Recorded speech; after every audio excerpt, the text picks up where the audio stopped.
Well, I do have existential worries, and I like I think everybody else, am concerned about death. Death is in some ways unacceptable. I mean, it's just an astonishing fact of our being here that we die. But I think worse than that is that if we live long enough, we lose everyone we love in this world. I mean, people die and disappear, and we are left with this stark mystery. There's just the sheer not knowing of what happened to them. And into this void, religion comes rushing with a very consoling story saying nothing happened to them. They're in a better place, and you're going to meet up with them after you die. You're going to get everything you want after you die. Death is an illusion. There's no question that if you could believe it, that would pay emotional dividends. I mean, there's no other story you can tell somebody who's just lost her daughter to cancer, say, to make her feel good.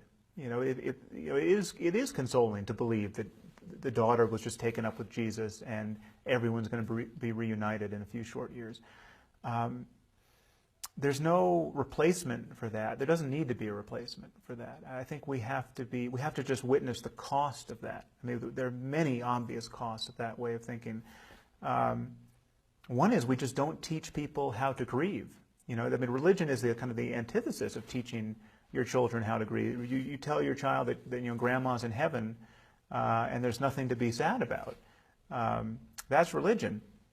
It would be better to equip your child for the reality of this life, which is, death is a fact, and we don't know what happens after death. And I'm not pretending to know that you get a dial tone after death. I don't know what happens after the physical brain dies. I don't know what the relationship between consciousness and the physical world is.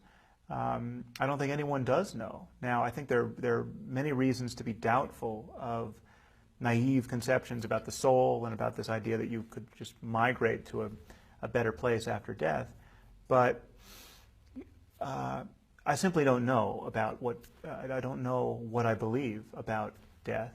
And I don't think it's necessary to know in order to live as sanely and ethically and happily as possible. I don't think you don't get anything worth getting by pretending to know things you don't know.